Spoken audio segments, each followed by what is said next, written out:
Hello, welcome to Perspectives on the Voice of America. I'm Vincent McCory, sitting in for Ndimiake Mwakalili.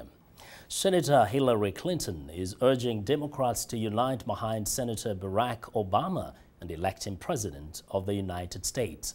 She says the party does not have a moment to lose or a vote to spare. Clinton spoke late Tuesday at the Democratic National Convention in Denver, Colorado, where Obama will accept the party's nomination Thursday. The two senators fought a bitter months-long battle for the nomination. Thousands of Democratic delegates and supporters are at the convention. Also there, as observers, are some 500 international political leaders, including about 50 from Africa. African interest in the convention is particularly high because of Obama's family ties to Kenya. VOA's Ndimiake Mwakalili spoke with some of the African visitors to find out why this occasion is so significant. Leaders have been attending the International Leaders Forum during the Democratic National Convention since 1984. The National Democratic Institute, a non-partisan private organization based in Washington, sponsors the forum. Africa specialist Chris Fomunyo explains the significance of this year's gathering. One of the two candidates running for president from the two major parties can trace his roots to the African continent. Senator Barack Obama is scheduled to accept the Democrats' nomination on Thursday. His journey to reach the general election in November has been a long one. He's the son of a white mother from Kansas and an African father from Kenya, a historic combination in American politics that has fostered a multiracial, multicultural appeal for Obama around the world. Some visiting political leaders say that his story inspires hope.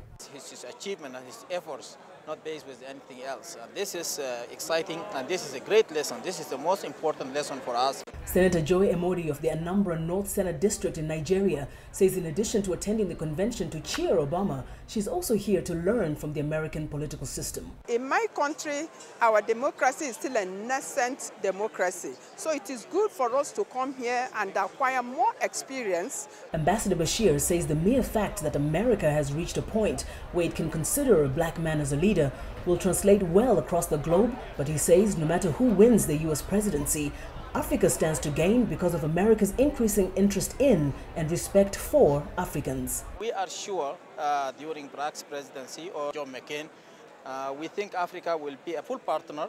The top-ranking Democrat in the U.S. House of Representatives, Speaker Nancy Pelosi of California, offered this assurance for continued relations with Africa under Obama. I think that we'll have a heavier focus on Africa. We have a strong Congressional Black Caucus in the House of Representatives that has been strongly advocating for a better focus on Africa. Fomunyo says the growing interest and participation from African leaders from such democratic processes will eventually lead to better governance in Africa and the smooth transition of power between governments. From the Democratic National Convention in Denver, Colorado, Ndimiake Mwakalili, VOA News. Joining us now from Denver is my colleague Ndimiake Mwakalili. Hi, Ndimiake. Hi, Vincent. It's nice to hear your voice. Yeah, good seeing you. Now, looking at those African delegates at the National Democratic Convention, one thing you see is a mix of two things. It is first, there's a fascination with Obama being possibly the next president of the U.S., but also the American political process. Speak to us a little bit about what it is and how significant it is to Africans who attend this convention. Vincent, I think for many who watched the New York Senator Hillary Clinton yesterday give an address, they really saw a show of political diplomacy here in the United States at work. You would not have believed that the two, Hillary Clinton and Barack Obama, had such a rivalrous competition right up to June. And yet yesterday, she asked her supporters, those who were still reluctant to jump on Obama's boat at least, that did you vote for me or for the cause that I support, which is Obama's cause as well. Now so I think that's what the African leaders seem to respect. That spirit of reconciliation and uniting around a common cause. But then, speaking about Hillary Clinton for a moment, what was she intended to achieve, and to what extent did her speech achieve what she set out to achieve?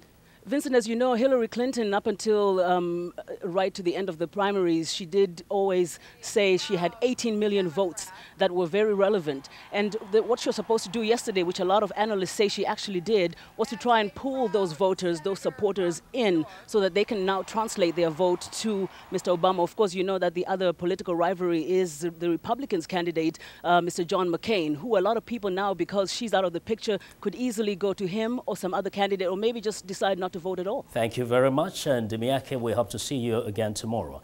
That is it for today. Until tomorrow, I'm Vincent McCory for the Voice of America.